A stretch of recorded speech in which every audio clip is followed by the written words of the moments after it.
Eduardo Rosales Galanus was a Spanish painter. He was an adherent of the Italian-based art movement known as Purism, and specialized in historical scenes. Biography. He was the second son of a minor official and began his education in a private school operated by the Escolapios, later attending the Instituto de San Isidro. He was orphaned as a teenager and enrolled in the Real Academia de Bellas Artes de San Fernando, where he studied under Federico de Madrazo in 1851. He accompanied some friends to Rome in 1857, without a fellowship or other financial support, until he received a special stipend from the government to continue his studies in 1861. He joined a group of Spanish painters who gathered in the Antico Café Greco, which included José Casador del Alisal, Dioscoro Puebla and Maria Fortuny.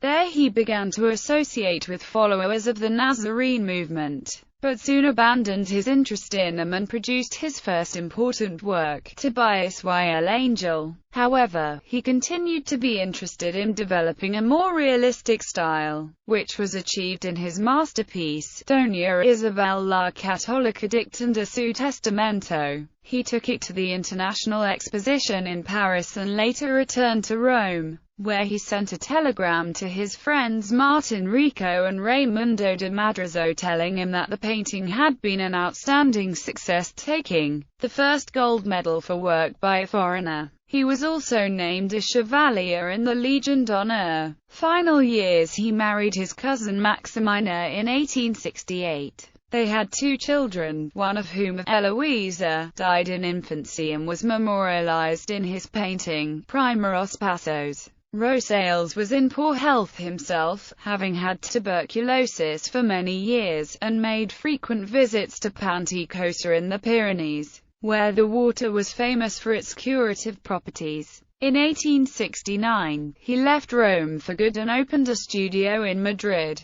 The harsh criticism he received for his work, La Muerte de Lucrecia, left him discouraged and he never painted another large-scale canvas. The following year, hoping to find a climate that would more amenable to his health, he moved to Murcia. Upon the declaration of the First Spanish Republic, he was offered positions at the Museo del Prado, which he rejected, and at the new Academia de España en Roma, which he accepted but never filled, due to his worsening condition. He died shortly thereafter. In 1922, Madrid honored him with a memorial statue, sculpted by Mateo Anuria and placed on a street named after him, the Paseo del Pintor Rosales. Other selected paintings: John of Austria being presented to Emperor Charles V in Yusta. Sketch of Diogenes, the Countess of Santovenia. The Death of Lucretia.